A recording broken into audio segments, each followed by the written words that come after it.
Hola, hola, buenos días, buenos días. Estamos a domingo 9 de noviembre 2025, programa 45, semana 45 de este 2025, pregonando ideas por la cultura del pueblo, educar para transformar, en un esfuerzo que, como ustedes saben, inició así en solitario y luego se me fueron sumando espíritus y también proyectos.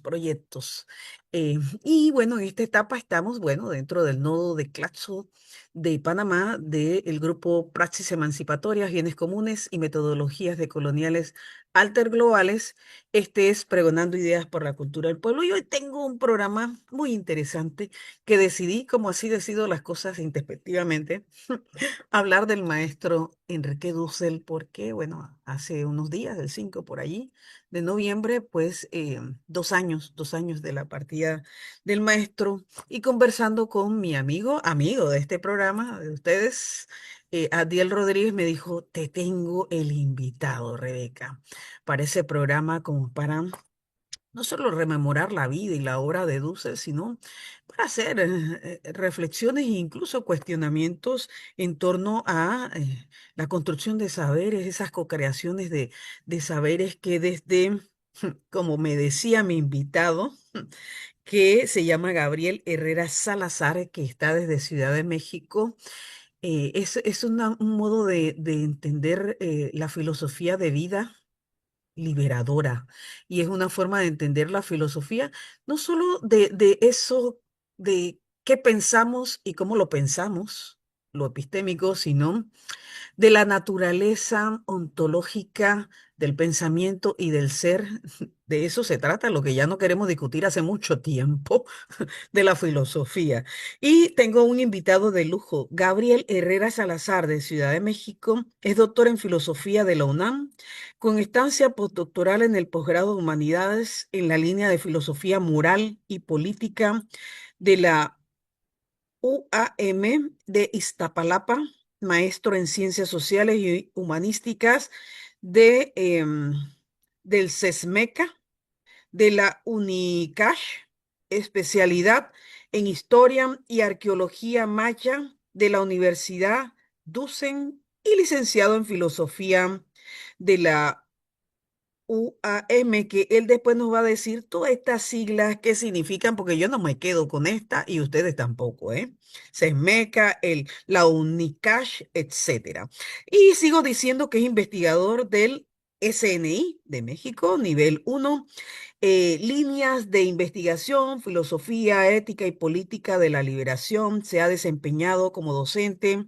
Su trabajo ha estado dirigido a los jóvenes. Es autor de innumerables libros, entre estos Vida Humana, Muerte y Sobrevivencia del 2015, Ensayos Heréticos 2016, Metodología de la Liberación para las Ciencias Sociales 2018, Buscando Fondo en el Vacío y otros cuentos 2019, Curso Básico de Filosofía Política 2020, La Subsunción de la Filosofía de Marx en dos filósofos latinoamericanos 2020, y Filosofía Maya 2023 y otros tantos más escritos. Desde 2020 es miembro de la Asociación de Filosofía y Liberación de la AFIL, que también quiero esas siglas, mi estimado Gabriel Herrera Salazar. Bienvenido, bienvenido a Pregonando Ideas por la Cultura del Pueblo, educar para transformar, desde la educación formal y popular. Hola, muchísimas gracias por el recibimiento. Es un gusto y gracias a todos los que hacen posible este espacio. Mira, comenzamos porque aquí vamos a descifrar cosas. A ver, explícame esas siglas. Tienes el currículum, yo les pongo así muy sintetizado las siglas porque de pronto a veces me piden 3 líneas, ¿no? Que diga, en 3 líneas dime para que podamos presentarte y tengo que apretar todo, ¿no? El doctorado es en la UNAM, es decir, la Universidad Nacional Autónoma de México. Y el postdoctorado que lo hice en la UAM, le decimos aquí en México, que es la Universidad Autónoma Metropolitana. La La UNAM, metropolitana. la UNAM es como el centro y las metropolitanas son como en las periferias, ¿no? Es Va, como una... Y después está el del CESMECA, que es el Centro de Estudios Superiores de México y Centroamérica. Es un centro de investigación en San Cristóbal de las Casas, Chiapas, el sur de México, y ujú, dice de la Universidad de Ciencias y Artes de Chiapas. Es decir, el centro de investigación pertenece a la Universidad de Ciencias y Artes de Chiapas. Y bueno, está el DUCENS, que es una especialidad que yo hice en una universidad de Quintana Roo, va. y, y la UAM Iztapalapa, otra vez la Universidad Autónoma Metropolitana. Y bueno, la AFIL es la Asociación de Filosofía y Liberación. Esta asociación era la que era el presidente, fue Era el el presidente presidente, sí, Enrique Dussel, ¿no? Es lo ese. sabemos. Vale, entonces ya estamos ilustradísimos con esto de las siglas.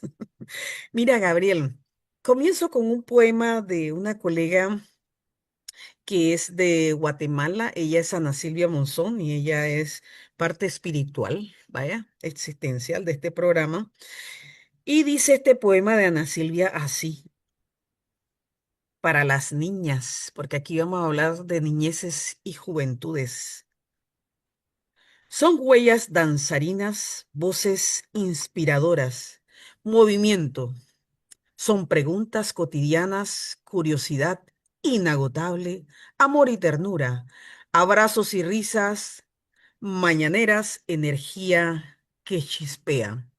También pueden ser tormenta, torbellino, canelita fina, revolver tus emociones decididas y valientes. Aunque las hay temerosas, son soñadoras, creatividad ilimitada, te desarman con un te quiero. Se adueñan de tu tiempo, ponen a prueba tu paciencia, pero nunca te dejan indiferente. Este es un poema de Ana Silvia Onzo, bueno, para las niñas. Y también hay para los niños. Y hoy vamos a hablar de tantas cosas, pero vamos a hablar del maestro Dussel porque en vida fue reconocido, pero a mí más que eso de los reconocimientos, fue claramente por la academia y sobre todo las humanidades, eh, identificado como un pensador latinoamericano de nuestros tiempos y que en el caso tuyo tuviste, hombre, la enorme dicha de lidiarlo, de trabajar muy, muy de cerca con él. Y que no vas a hablar de esas experiencias, no te vas a quedar con ello, nos vas a compartir a nuestros oyentes y nuestros videntes. Pero te digo que Dussel en Panamá ha irrumpido como en otros países de la región latinoamericana y mundial como un nuevo referente de la forma de pensar, de pensarnos a nosotros mismos a partir de la convicción y que eso implica no solamente lo científico, sino el mundo de las creencias de que somos capaces, lo hemos sido siempre, de construir nuestros propios saberes. Y entonces, frente a ese paradigma de la filosofía de la liberación, en la que se fundamenta, bueno, todo el andamiaje del pensamiento liberador de Dussel, arranco contigo porque hay cuando empezamos a estudiar a Dussel, porque él mismo lo dice, lo dijo y creo que nunca se arrepintió, decía que parte de su formación se la debía a Emmanuel Levinas, que sin duda está, desde mi perspectiva, al otro lado, ¿no? Al otro lado de la acera, de la construcción de saberes que va más allá de ese saber o de ese pensamiento universalizador de la modernidad eurocéntrica, ¿no? Y que es justo lo que rompe todo el paradigma que Dussel le plantea a la academia, pero que también le plantea a los movimientos sociales y que también le plantea, bueno, a todo ente orgánico de existencia viva en nuestra región latinoamericana, pero la verdad que tengo que decirlo que el pensamiento decolonial aplica en toda la región del sur global, para entendernos a nosotros y entender al norte del sur, ¿no? Entonces, mira, arranco contigo, primero preguntándote, Dussel, ¿quién es? ¿Quién es Dussel? Para nuestros oyentes. Eh, híjole, bueno, Dussel tiene muchos rostros, ¿no? Yo creo que así en concreto una primer palabra que como respuesta sería Dussel es un misterio. Y en ese misterio no sabemos exactamente quién es, ¿no? Y bueno, para nosotros fue nuestro maestro, pero había muchas caras de Dussel, ¿no? Del maestro Enrique. La familia, ¿no? Nosotros lo conocemos más de la universidad cuando llega a la universidad a darnos clases, nosotros lo conocimos ahí. Yo lo conocí en el 2000, hace 25 años, ¿no? Y estuvimos trabajando desde aquella época porque a mí me interesó mucho como estudiante de licenciatura en los primeros trimestres acá en México, en la UAM, lo conocí ahí, era su plaza central, la que tenía en la Universidad Autónoma Metropolitana. ¿Quién es? Pues es ese, un amigo, un colega, un hermano en la militancia, porque también lo conocimos en todos esos aspectos, ¿no? Y un padre para muchos, un abuelo para otros, ¿no? Hoy un ancestro, por ejemplo, ¿no? Eso podría decir, no sé si contesté algo, no te escuchas.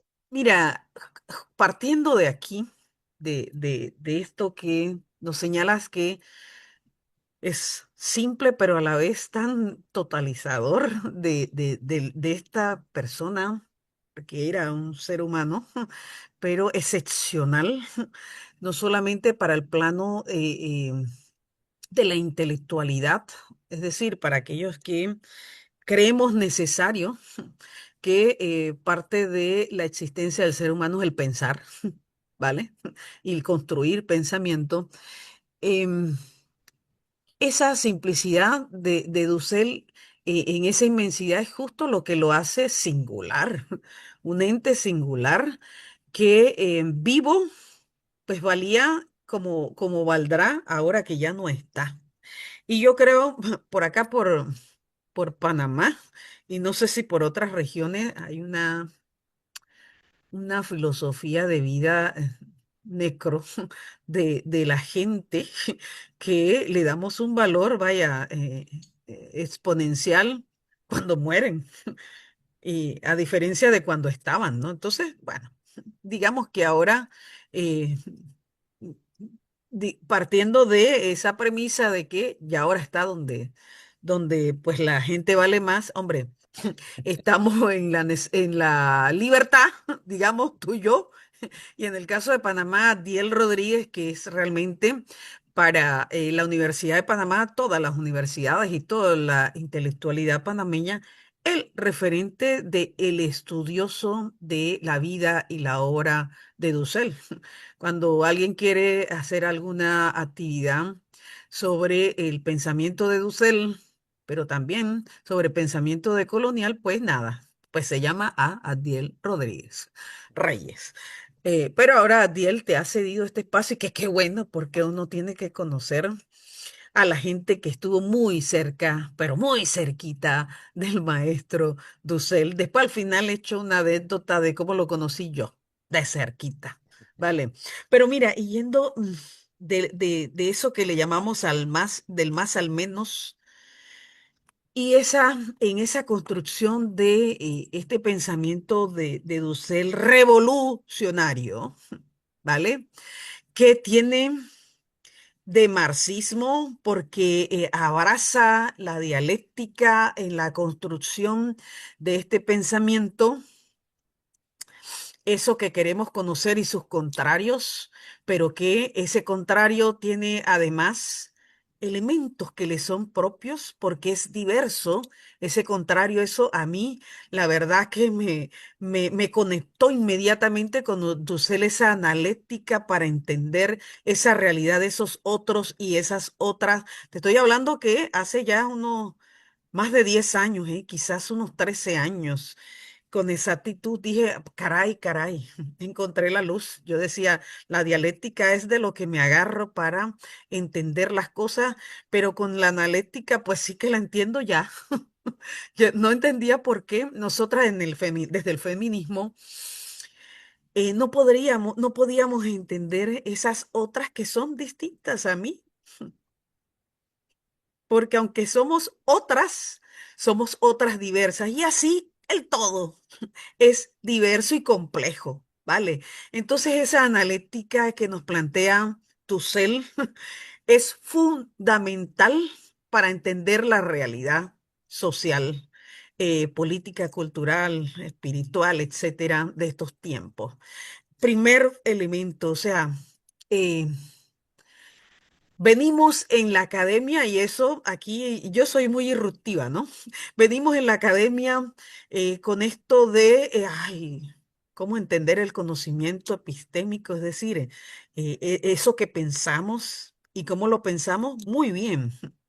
Pero es que eso que pensamos y cómo lo pensamos tiene fundamento, ¿vale? En eso que somos, en ese ser que somos ontológicamente, lo que hablábamos ayer tú y yo cuando nos conocimos, y que la filosofía de estos tiempos muy hábilmente, vaya, ha ido dejando en un rinconcito, ¿no? Porque no nos conviene en realidad darle el vuelco a esto que algunos sí que lo estamos intentando. El vuelco no puede ser posible de esta realidad compleja que tenemos si no atendemos ontológicamente la naturaleza de lo que somos, no solo de lo que sabemos y para qué lo que sabemos. Entonces, ahí está la lucha, que era lo que decía Dussel, y que algunos alcanzan a decir algo similar a Dussel, se parece, pero no se atreven tanto como Dussel. Y mira, la primera pregunta que te hago ya, así, muy formalota, en la filosofía de Dussel es ese paradigma de pensamiento de Dussel. eh, Así, ¿qué se plantea? ¿Qué se plantea hoy? Así, la pregunta, que en el paradigma de la liberación, en el paradigma, a ver si la entendí, en el paradigma de la liberación, ¿qué se está planteando? Bueno, el paradigma de la liberación es como, para empezar, ¿no? Es como una brecha, es como, él decía, ¿no? Que él había como hecho un hoyo en el muro de Occidente, de Europa, y por ahí podíamos ver otras realidades, ¿no? Y ya otros alumnos, ¿no? Juan José entre ellos decía es que no fue un hoyo que haya hecho en la pared, fue un bazucazo en la pared, ¿no? Eh, y ¿qué plantea la filosofía de la liberación? Un poco como el paradigma a grandes rasgos, ¿no? Para que los que apenas están iniciando están conociendo, ¿no? Sepan, digamos, el núcleo central de qué trata este paradigma, ¿no? El paradigma de la liberación contempla la idea de una totalidad, es decir, un sistema. Ese sistema en abstracto va a decantar en concretos, por ejemplo, el sistema político, el sistema económico, el sistema erótico dentro de la psicología, el sistema de la historia. Todos estos sistemas están construidos desde una especie de perspectiva epistemológica. Y cuando nos venden, esta es la idea del totalitarismo eurocéntrico, ¿no? Cuando venden la idea de que la modernidad, por ejemplo, un Habermas, ¿no? Que plantea la modernidad inacabada, es decir, hay que acabarla, ¿no? Esta modernidad, ¿dónde la localizamos? En 1492, ¿no? En el momento en el cual se instaura un pensamiento en su desarrollo, pues, ¿no? Cuando llega Descartes, un pensamiento en el cual se pretende un yo que es superior a todos los otros, ¿no? Ese yo es el yo moderno europeo, eurocéntrico, ¿no? Y ese yo ya en concreto humano es el que llega y invade los territorios acá y plantea, nosotros traemos la verdad, lo de ustedes es mentira, ¿no? Nosotros traemos al Dios verdadero, lo de ustedes es idolatría. Nosotros somos, no dice nosotros, es el yo. Nosotros decimos nosotros porque estamos acostumbrados en los pueblos originarios de que no hablamos de un yo, sino de un nosotros. Pero para que se entienda, cuando llegan a Europa, no llegan con un nosotros, es el yo imperial, ¿no? Nosotros somos los hermosos, ustedes son los feos, nosotros hacemos el amor, ustedes tienen actos de reproducción bestial. Entonces, este paradigma de la modernidad lo que hace es generar una totalización de decir, nosotros somos la civilización y todos aquellos que quieran tener la civilización más alta, racionalmente hablando, tienen que seguir los pasos que nosotros hemos dado como Europa, ¿no? Y ya como gente que recibimos este tipo de impacto, si uno voltea a ver, dice, bueno, entonces, ¿qué es lo primero que tendríamos que hacer para igualar esa modernidad? Conquistar otros pueblos, pero ya no hay, ¿no? Porque invadir otros pueblos, saquear otros pueblos, aniquilar a otras personas, ¿no? Y ponerse en una superioridad racial, porque en el fondo es esto, ¿no? Mi raza es mejor que la tuya. Y en este complejo de superioridad también implica un complejo de inferioridad, ¿no? Aquellos que de pronto recibimos el impacto y uno dice, sí, es cierto, ¿no? Hay que copiar todos los modelos europeos, hay que copiar ese mundo como está establecido culturalmente, hay que copiar sus formas políticas, sus formas religiosas, hay que copiar todo eso para poder de este mundo subdesarrollado llegar al desarrollo civilizatorio moderno. Y la filosofía de la liberación está planteando esta totalidad como problema, esta totalidad de la modernidad, esta filosofía que plantea que el ser es, o sea, Europa, ¿no? Ellos, el ser es, el no ser no es. Es todo que esté fuera de Europa, por ejemplo, entre los castellanos, todo aquel que no hable castellano, entonces no es civilizado. Si hablas quechua, náhuatl, lo que sea, no, eso no es un idioma, tiene que ser como el castellano. Entonces, eso es el ser. Todo aquel que, todo aquel que no sea como los europeos es el no ser. Y una vez que tenemos comprendida esta totalidad ideológica, justificada filosóficamente, porque hay libros enteros que lo justifican, ¿no? Autores que plantean que es Oye, natural. pero si dijeron que la filosofía, tal cual la tenemos que entender, es griega, Exacto, por sí, sí, tanto, sí. de ellos. Sí, sí, sí, sí. Entonces, esas totalidades, esa es la crítica, ¿no? Dice Dussel, ya con la analéctica, ¿qué sería la analéctica? Es colocarse en el lugar Claro. del que recibió el impacto y la violencia, del lugar del oprimido, humanamente hablando, en el humano, en la víctima, en el oprimido, ¿no? Y claro, hay Mira, oprimido en la y pedagógica. disculpa que te interrumpa Ujú, porque aquí yo interrumpo a los sí, está bien. invitados. Mientras no se me vaya la idea, está bien. No, no, porque estamos en esta línea y justo para meterle con más candela al asunto, ¿dónde está realmente, yo diría, la fuerza de la analéctica? Y que yo no captaba ese Levinas, por dónde entra en el pensamiento de Dussel. Pero es que es la potencia de la analéctica de identificar que esa dicotomía, eso binario del pensamiento eurocéntrico, la única manera de romperlo, y que así lo hizo Dussel, es identificando que ese universo, el universo que podemos entendernos todos, no es aquel, sino un universo que éticamente y moralmente reconoce a todos. Entonces, eso creo que es el elemento que le aporta Levinas al paradigma de Dussel. O sea, no hay una ética en el pensamiento universal eurocéntrico porque desconoces a los otros. Es, aquí lo que quería plantear para cerrar la idea y comento esto de Levinas, ¿sale? Porque le dan mucho énfasis a Levinas y es cierto, pero vamos a ver eso. Cuando ya el oprimido, ¿sí? Cuando la víctima como oprimido en el lugar antropológico de pronto empieza a tomar conciencia de su situación de opresión y que el mundo instaurado en su conciencia ha sido un mundo del colonizador y tiene una mente colonizada, ¿no? El sujeto. Y cuando empieza a despertar un poco esa violencia que no es natural, que no es divina, que no es única, y se empieza a buscar nuevos elementos, lo primero que hace es romper con los esquemas, las normas, la normatividad de esta totalidad, y de ahí hay un movimiento de liberación. Pero no es un movimiento del ser, que ese sería el movimiento dialéctico, sino es un movimiento analéctico, es decir, desde el humano para liberarse de la opresión. Y esto genera, nos arroja directamente a hacer acciones prácticas para la liberación, porque no basta con reconocer soy oprimido, es necesario dejar de serlo. Y entonces eso implica la ruptura, pero una ruptura en acciones prácticas concretas, factibles, reales, no idealizaciones, ¿no? Y este es el paradigma, es una totalidad que se rompe desde el oprimido para pasar a la construcción de un nuevo mundo, un mundo donde quepan muchos mundos, un pluriverso analógico. Este pluriverso analógico, por supuesto, está en construcción. No se puede llegar así como absolutamente este es el nuevo sistema. Estamos construyendo nuevas alternativas y en la práctica en el camino Este sí se va está en avanzando, construcción, ¿no? el otro ya está agotado y Sí, superado ese, ese, totalmente. Por este es eso el es que paradigma.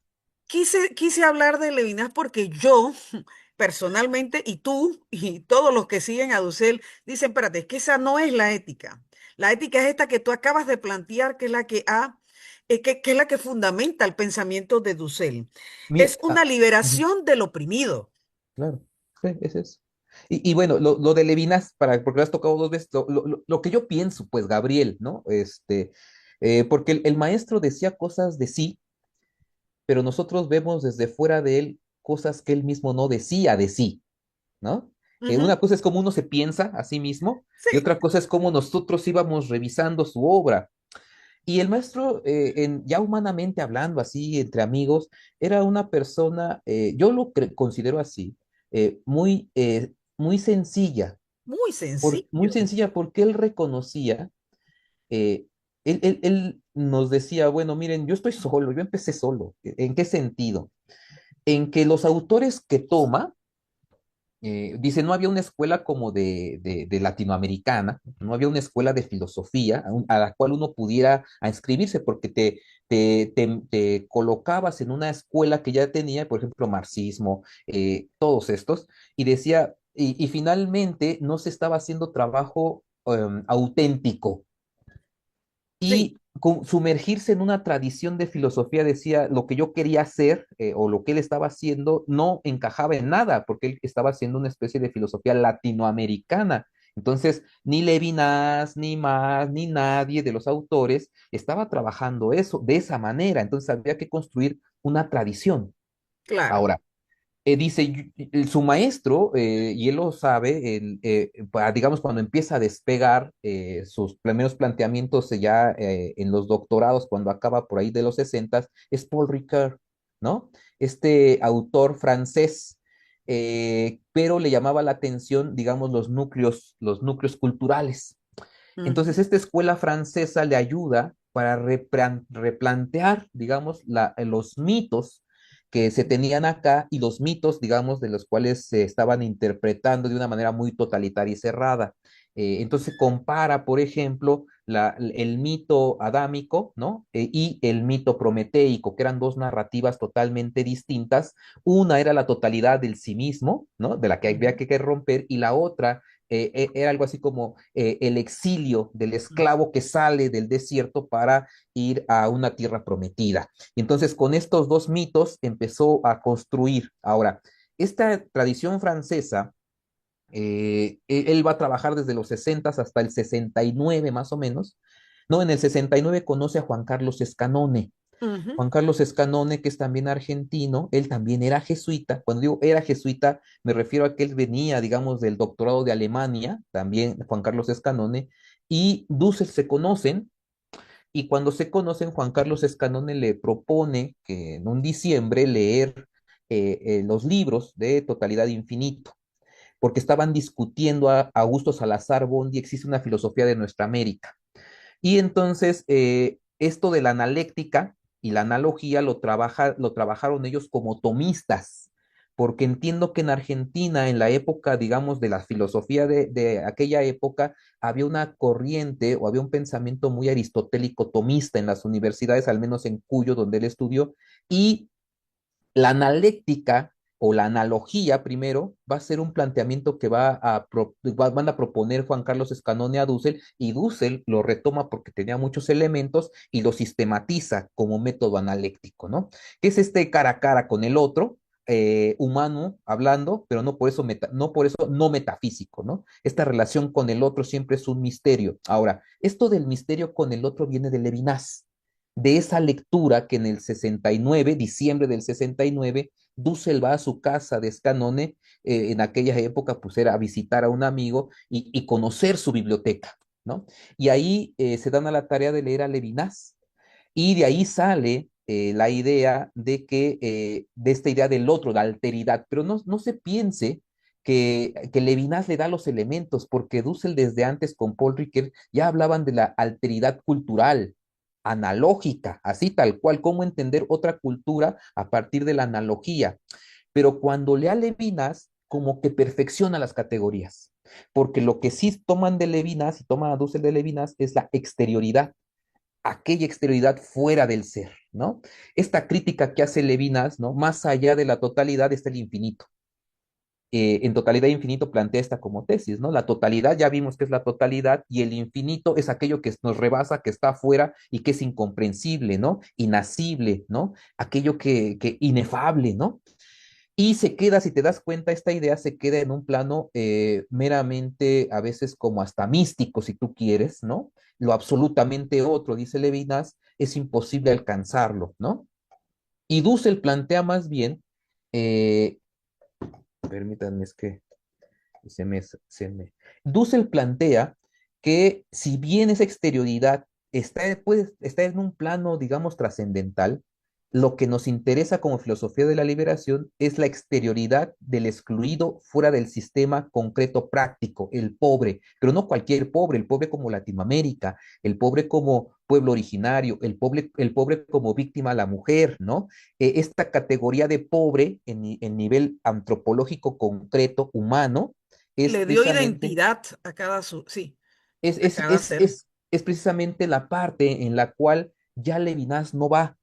Por eso Levinas no se mete a la política, pero Dussel le interesa con estas categorías de Levinas poder fundamentar, darle forma a esta violencia que estábamos viviendo como países dentro de las dictaduras. Entonces, él decía como con mucha sencillez, sí, yo en el 72 discutí con Levinas personalmente, y en ese 72 también yo le pregunté, usted habla del holocausto de los judíos, porque él era judío, ¿no? Levinas, y Dussel le pregunta, ¿y por qué no dice nada del holocausto de 1492 en adelante? Y Levinas le contesta, eso piénselo usted, ¿no? En un encuentro cara a cara. Y también Dussel decía después ya entre nosotros en confianza, miren, de Levinas, pues sí, nos influyó en algún momento, incluso Paul Ricoeur, ¿no? Esta tradición francesa, sí, sí, intentamos colocar sus esquemas, pero en una realidad que ellos no comprendían, y nos dimos cuenta que éramos radicalmente exteriores. Y dice, entonces, nos sirvió de inspiración, tanto Paul Ricoeur como Levinas, incluso Marx, pero no nos metemos de lleno a su propia tradición, porque no estamos desarrollando los temas que ellos estaban desarrollando desde el principio. Utilizamos las herramientas que ellos tenían para poder construir nuestro propio pensamiento. Dice, entonces hay como mezcla, no mezcla, pero sí hay toma de un lado, toma del otro, y no nos ascribimos, ¿no? No sé cómo se dice, inscribimos, ¿no? A cierta línea. Entonces dice, por eso generamos una línea propia. Esta, digamos, podría ser un poco porque se dice, Levinas, el maestro lo decía, sí, Levinas fue muy influyente por la categoría de exterioridad, y hoy no podemos entender filosofía de la liberación sin entender esa categoría en el nivel antropológico, que sería a partir de la analéctica. Una vez resemantizando esa categoría, ya no es Levinas, ya es otra cosa. Entonces, y también lo va a dejar cuando Levinas en algún momento se encuentran, algo así, le pusieron algo así como, el maestro, bueno, Dussel está planteando que se puede hacer un vínculo de su filosofía con Marx. Y Levinas dijo, yo eso de Dussel no lo sé, no lo conozco y me desligo de eso. Y ahí ya hay como una separación, ¿no? Eso, no sé si Uy, ayude en sí, algo. así es, qué interesante. Pero mira, entrando en otros aspectos que tengo que tocar de lo difícil que fue para Dussel lidiar con la academia latinoamericana hasta su muerte, ¿eh? Lidió con, vaya, la lógica de que el pensamiento eurocéntrico sigue siendo parte del sistema educativo, es el fundamento del sistema educativo en las escuelas de nuestro continente y que ello, por supuesto, reproduce y sigue reproduciendo en el tiempo ese pensamiento que no nos permite identificar nuestra esencia y nuestras realidades. Y a él se le tildó por acá y por allá y por todas partes de un exaltador de intersubjetividades, vaya, dentro de la ciencia social, ¿no? Y tal. Pero nada, él en algún momento me parece que jugó con esas críticas em, que se le hicieron desde la propia academia, Gabriel, desde la misma academia, porque la comunicación expresa que habría para los reconocimientos así de la propuesta de Dussel, de esa filosofía de la liberación que tú nos has explicado, pero fenomenalmente, Gabriel, porque es un,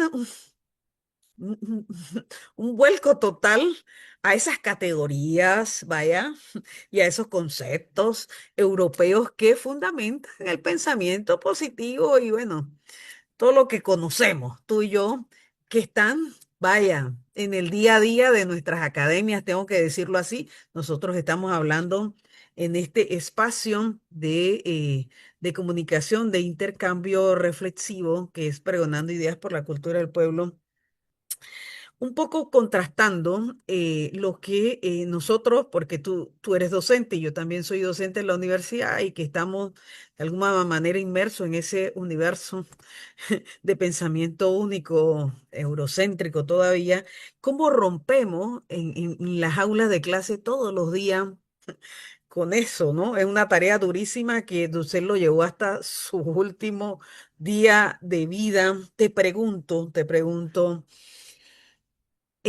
Tú que tuviste la oportunidad de conversar con él muchas veces, ¿hablaban?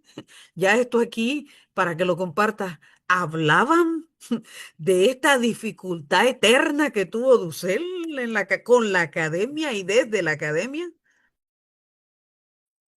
Sí, sí, sí, sí, pues eran, esos ya eran como las cuestiones de los pasillos, ¿no? Es decir, académicamente teníamos que cumplir con lo que a nosotros nos pedía, ¿no? Eh, y él siempre nos invitó a cumplir con trabajo, porque él decía, me acuerdo mucho, estas son anécdotas, yo estaba intentando entrar al posgrado después de que terminé la licenciatura y me acerqué a él con una carta de recomendación, porque nos pedían cartas de recomendación de un maestro y uno era un requisito. Yo le pedía la carta a él porque pues había hecho la tesis de licenciatura con él, lo conocía, y me acuerdo que él me dijo, pero también hazlo a tal, a tal, a tal universidad, dice, porque es posible que yo no sea la mejor carta, dice, es algo así como, si tú me pides una carta de recomendación a mí, quizás no es la posibilidad, porque si tú llegas con esa carta, inmediatamente te van a decir que no. Entonces no soy la mejor opción, pero te la doy, ¿no? Y sí, efectivamente no me No, aceptaron. no, El- y el- espera, suena crudo, pero a esos niveles estaba la cosa y sigue estando, ¿eh? sí, sí, sí. Durante años lo bloquearon al maestro en ¿cómo se dice? En los grupos académicos. Sí. Los grupos académicos, iba desde las críticas de pasillo, decimos pasillo porque no lo leían, sino más bien lo comentaban y decían que eso no existía, hasta los bloqueos en espacios, digamos, para poder, espacios académicos, no sé, conferencias, tal, siempre había esos bloqueos, pero también hasta la burla académica, porque existe la burla académica, existe la grosería académica, ¿no? Eh, y creo que me parece que eso lo vivimos hasta siempre, hasta ahora todavía, ¿no? Hoy todavía está vigente eso, pero yo comentaba que, estábamos comentando que ya en la última etapa de su vida, a partir de 1998, el Dussel maduro, el Dussel ya de las obras maduras, digamos, fue reconocido a partir de la publicación de 1998, La Ética de la Liberación en Trota, que fue una edición en España, bueno, y está todavía, y se empezó a difundir y era ya imposible que todos estos colegas no reconocieran el trabajo que había hecho, porque además era una ética de más de 600 páginas con una fundamentación durísima, ¿no? Por la vida. Y después de esos años van a venir nuevos reconocimientos, pero no por algunos cuantos países, sino a nivel internacional empiezan a reconocerle su trabajo y esto ya las academias, digamos, en las cuales estábamos trabajando, no lo pueden ocultar y en vez de bloquearlo, empiezan ellos mismos a generar sus propios homenajes, pero esto que tú estabas planteando al principio, homenajes viendo a que ya lo podemos explotar muerto, por ejemplo, por decirlo de alguna manera. Ya como diciendo, en este momento es el momento en el cual tenemos que engancharnos para ver la última etapa y qué frutos vamos a tomar de eso, Yo ¿no? pienso Eso. que vivo Dussel, parte del temor, por que hay que utilizar el término, de utilizar, de trabajar con los planteamientos de Dussel, con las propuestas paradigmáticas de Dussel, ese temor que habría en las academias mientras él estaba, se daba porque, mira, no utilizarlo o, o- o manejar, digamos, incorrectamente o inadecuadamente esos planteamientos con críticas que ve- podrían, sin duda alguna, eh, de parte de Dussel, una crítica para atrás, entonces creo que mejor lo evitaban. Me parece que puede estar por ahí la cosa. Entonces, mira, por ejemplo, te digo, en Panamá, Dussel está todavía muy en el espacio de los doctorados en ciencias sociales, en ese ámbito muy reducido, ¿verdad?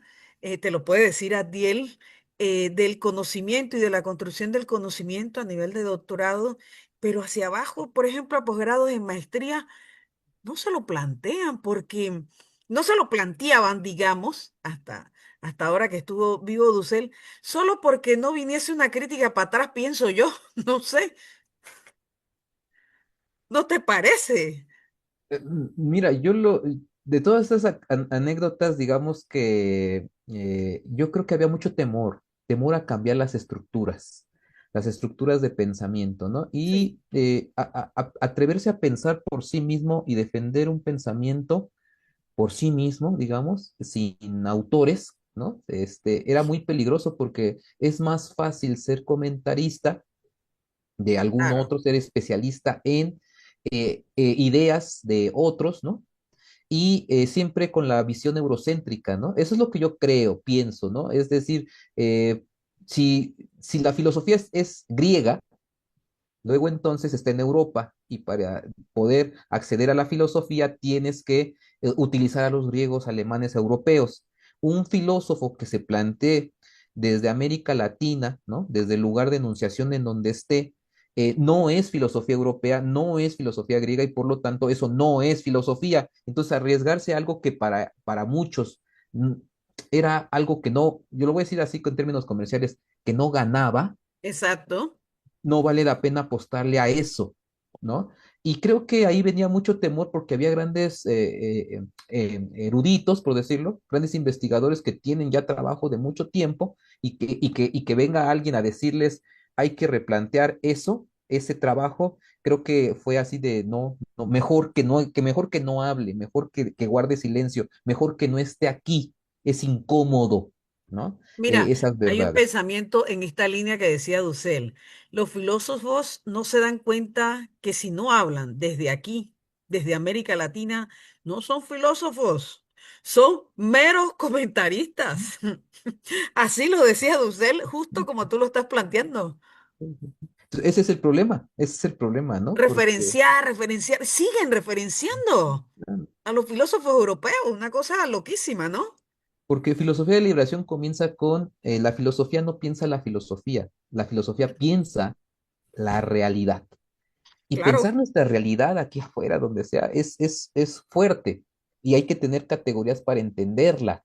No, pero es que Eh, acuérdate que como el pensamiento ya está dado, ¿va? Ya no hay más nada que pensar. Vaya, entonces lo ontológico ya no es necesario. sí, claro. Es duro, pero él Es- dijo, es- no, no, espérense, espérense.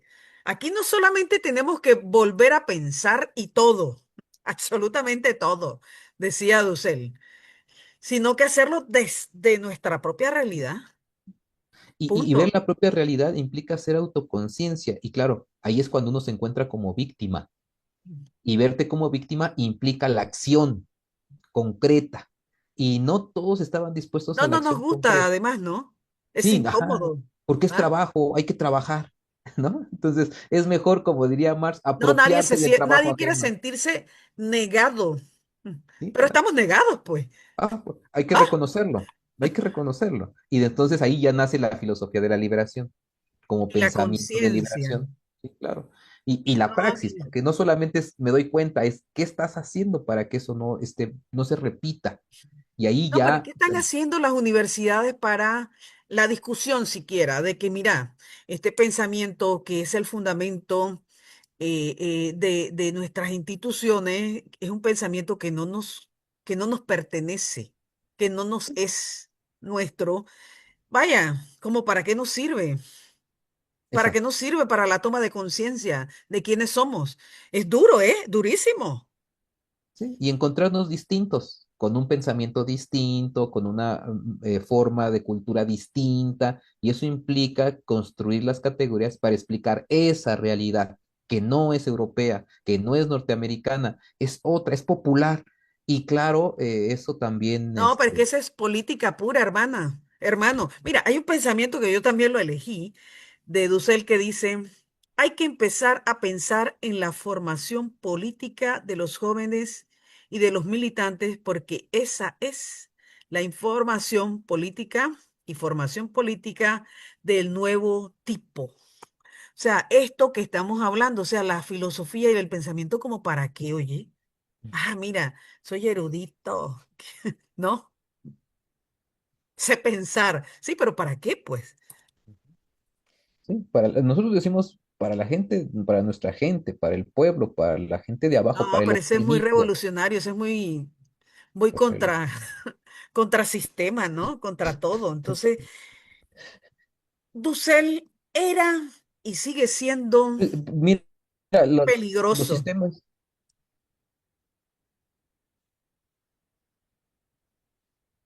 Los sistemas educativos universitarios, ¿no?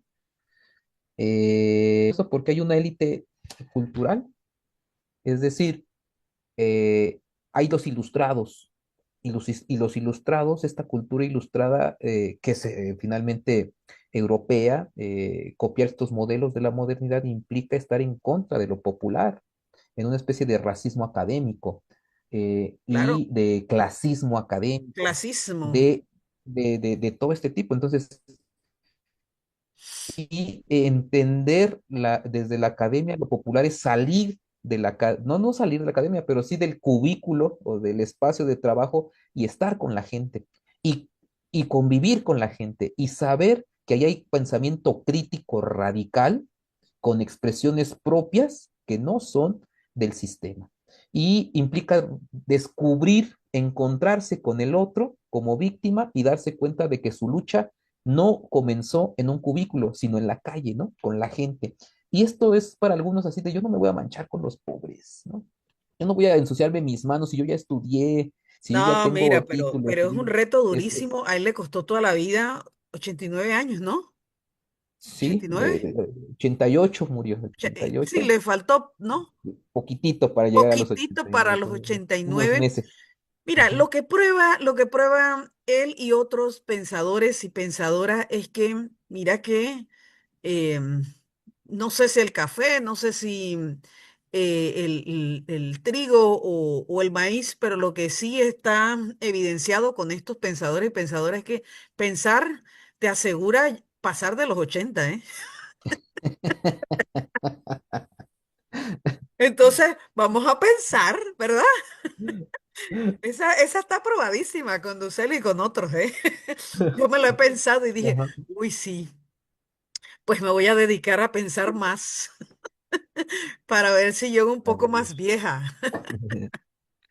Sigamos, sigamos, tú y yo. Oye, Gabo, mira, podemos seguir hablando para todo lo que querramos de Dussel, pero tengo que cerrar porque pues esto lleva un proceso antes de montar el programa que es a las 3 de la tarde los domingos. Por ahí te paso el enlace. No, ya formas parte de la familia de Pregonando Ideas por la Cultura del Pueblo, Creando Poder Popular. Tenemos otra versión a partir de este año que es, perdón, Educar para Transformar es este, pero Creando Poder Popular es la nueva versión que tiene un año y que llegó también para quedarse porque desde el movimiento social organizado en Panamá, yo creo que, y de en todas partes del mundo, que las comunicaciones, estas redes, el YouTube y el TikTok y todo esto, el Instagram y tal, si están allí puestas por el sistema y para el sistema y nosotros podemos acceder a ella y utilizarlo, ¿por qué no hacerlo?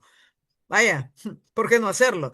Entonces, en esa dinámica, pues pensamos distintas organizaciones em, pues crear este espacio de pregonando ideas, pero creando poder popular comunicacional, que allí le vamos, es un primer año en el que hemos ido evolucionando en cómo lo queremos proyectar. Para el otro año ya no estamos pensando algunas cosillas interesantes de crítica en esa coproducción colectiva.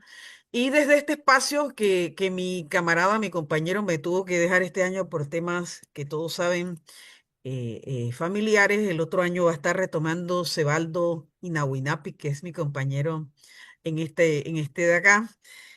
Nos pensamos que para el quinto año también vamos a hacer algunas cosas innovadoras, pero sí que Dussel va a estar acá y no transversalizado. Dussel es parte integral, integrante integral de este espacio, como lo es Orlando Falsborda, como lo es María Lugoñe, como lo es la compañera Ochi Curiel, y como lo son todas aquellas y aquellos que se atreven a construir pensamiento desde abajo, desde lo que somos. Entonces, y lo que estás haciendo tú, Gabriel, en tu espacio, también te invito, te convido a que te tomes las redes.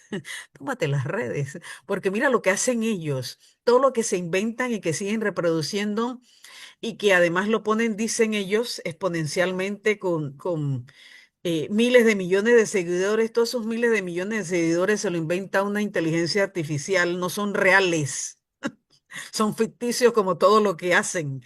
Lo nuestro, tendremos audiencia de 10, de 15, de 20 o de a 40 dependiendo, pero son reales y que lo van a reproducir. Algunos de ellos, no todos, pero algunos de ellos y ellas en sus espacios, y con eso me siento, súper dada por el esfuerzo que se hace. Yo dejo de hacer cosas para conectarme aquí una hora el sábado o el domingo. Y esto no lo veremos ahora, Gabriel. Los trabajos, muchos o pocos que hagamos, el granito, en algún momento servirán para esa transformación que nos soñamos, que no es una quimera, que nos las pensamos desde muy jóvenes. Yo me imagino que tú también. Esto no se inventa, de que, ay, mira, hoy me voy a inventar ser transformador social. No, se nace con eso y se muere con eso, ¿va? Entonces, a veces somos inmediatistas, queremos que aquello que nosotros hacemos, el esfuercito, no lo... Yo ni quiero que me reconozcan nada, sino que, hombre, en el momento que sea urgente y necesario la utilización, ahí esté. ahí esté disponible. Entonces, creo que esa filosofía es la que tenemos gente como tú y como yo. Qué bueno que nos hemos encontrado en el camino. Pues ya no te abandono, ya nos matrimoniamos porque si no, no entendemos que es desde la unidad de nuestras divergencias en que podremos hacer ese salto, podremos lograr ese salto colectivo que nos proponemos, ¿ya? Y más pronto que tarde, ¿eh? Yo antes, hace 10 15 años, yo pensaba que eso que era posible y que era alcanzable estaba muy lejos. Ahora todo el tiempo lo digo en el programa. Está cerquita a la vuelta de la esquina y tenemos que estar despiertos y despiertas para en lo que sea que haya que apoyar, hacerlo. Entonces, tus palabras finales para este maestro que ahora más que nunca, mira, en Panamá tenemos muchísimos programas de maestría en las universidades públicas. Somos 5 universidades públicas, yo estoy en la Universidad de Panamá. Hay muchas universidades privadas, ya la verdad que no sé cuántas, pero más de 20, quizás 25 universidades privadas. Y el único programa de maestría que tiene un curso de decolonialidad así tal cual, seminario de decolonialidad, es la maestría que yo coordino en el Instituto de Estudios Nacionales. Es una cosa revolucionaria que la gente dice, bueno, ¿y esto qué es? Cuando llegan los estudiantes a a la materia, ¿esto qué es? Y bueno, y a Diel le dices esto.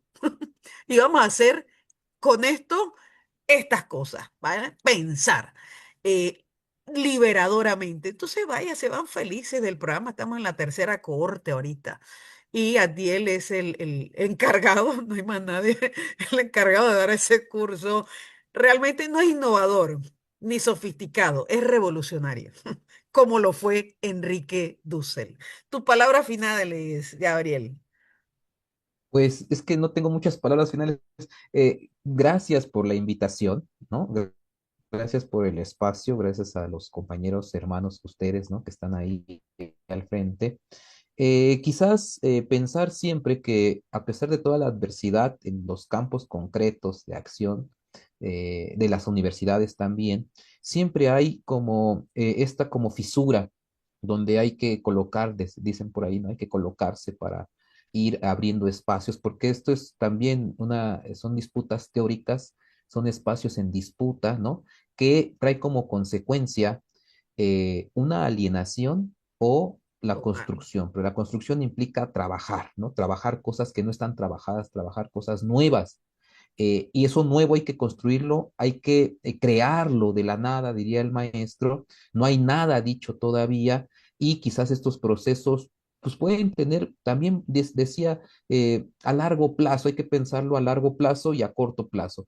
¿Qué podemos hacer en el corto plazo para generar las condiciones, las mediaciones para digamos, el postulado a largo plazo de un mundo donde quepan muchos mundos?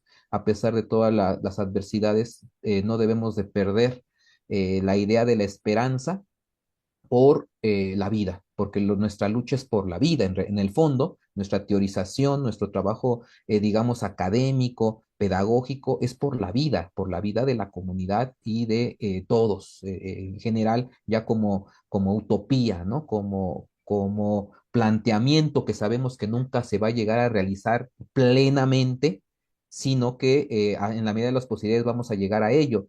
Y por eso también, ya con esto termino, la idea de que la filosofía de la liberación llega, como ya dijiste tú, llega para quedarse, porque me preguntaban entonces cuándo se acaba la liberación, ¿no?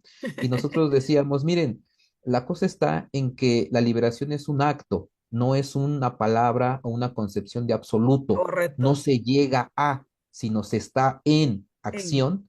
Y cuando estamos liberándonos de algo que creemos que ya lo estamos superando, nos damos cuenta que estamos atrapados en algo nuevo de opresión y que como todo sistema es creado humanamente y el humano no puede crear sistemas perfectos, por lo tanto, todo sistema siempre tiene un grado de exclusión y desde esa exclusión de la víctima, del que sufre las consecuencias no intencionales, es donde va a surgir nuevamente la filosofía de la liberación. Por lo tanto, llega este planteamiento para quedarse en la humanidad entre los oprimidos hasta que la civilización humana, hasta que la humanidad desaparezca.